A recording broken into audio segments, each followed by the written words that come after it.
घर का बंटवारा। अरे विनोद, तूने हलवाई को सारा सामान तो दे दिया है ना? अक्षय की शादी में कोई कमी नहीं रहनी चाहिए। आखिर सबसे छोटा भाई है तुम सबका। हाँ माँ, आप चिंता मत करो, मैं पूरा ध्यान रखूंगा। मंगल बेटा, तूने तो कहा था कि फूल का ऑर्डर दे दिया है, यहाँ तो फूल पहुँचे ही नहीं। अब क्या बहू की विदाई के बाद फूल आएंगे? माँ, मैंने अभी बात की है फूल वाले से, वो रास्ते में ही है। आप किशोर भैया से क्यों नहीं कहती कुछ करने को? किशोर पहले ही मेरे बताए काम कर रहा है। पास के सभी रिश्तेदारों और मोहल्ले वालों को कार्ड वही तो देकर आया था। रिसेप्शन के लिए हॉल भी उसी ने बुक किया था। टेंट कुर्सी वालों को भी तो वही देख रहा है।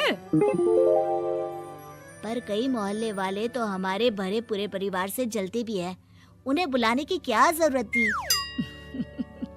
बेटा, शादी ब्याह में तो बुलाना ही पड़ता है, नहीं तो लोग क्या कहेंगे।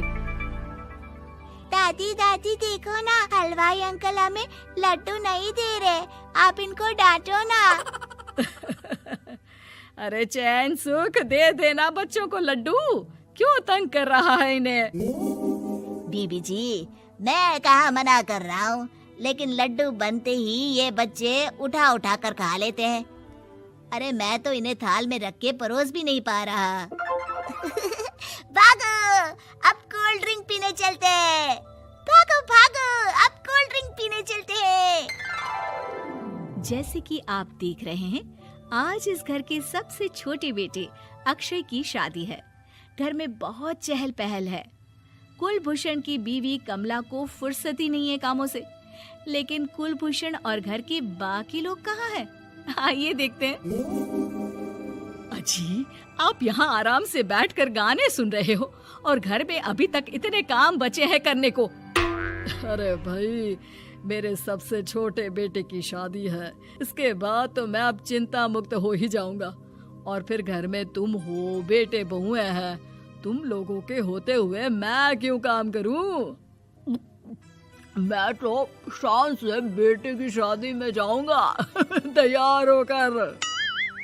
अरे ठीक है, अब आप आराम ही कीजिए। एक बार अभिषेक की बीवी आ जाए, फिर मैं भी आराम करूंगी और मेरी चारों बहुएं पूरे घर की जिम्मेदारियां संभाल लेगी। इतना कहकर कमला वापस अपने काम में लग जाती है। बेटा भी, तू अब तक तैयार नहीं हुआ? किससे बात कर रहा है फोन पर? तैयार कैसे हूँ?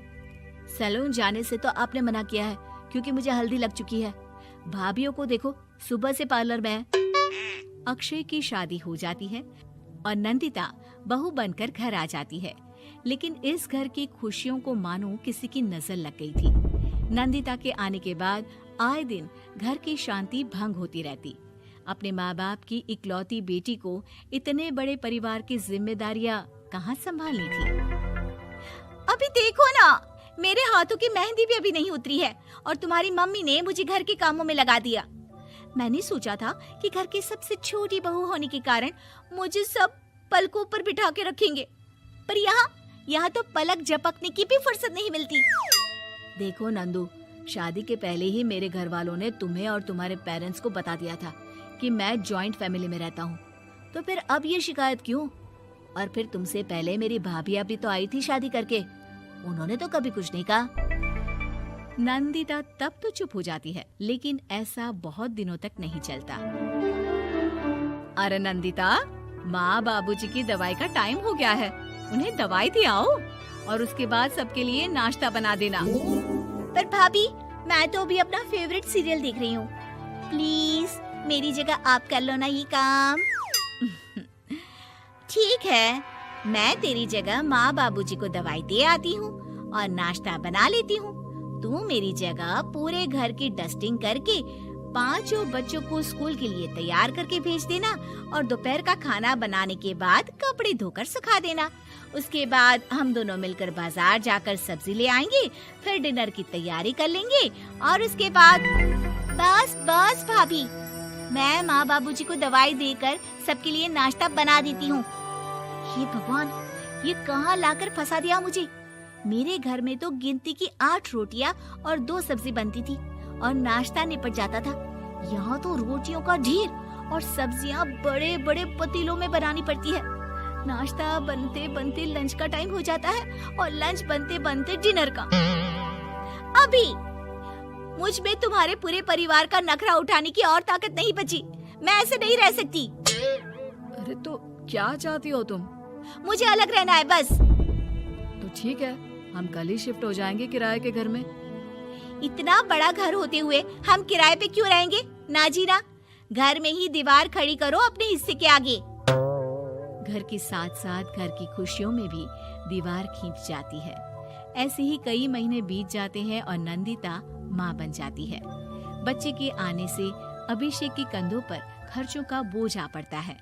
अभिषेक का बोझ कम करने के लिए नंदिता भी पार्ट टाइम जॉब कर लेती है, लेकिन इससे उसके सर पर नौकरी, घर और बच्चे की जिम्मेदारी बढ़ जाती है। नंदिता, ये क्या है? तुमने घर भी ठीक से साफ नहीं किया, ना ही मेरे कपड़े धुले हैं। चिंटू के बाल भी कटवाने जाना था, देखो उसके बाल कितने बढ़ गए हैं।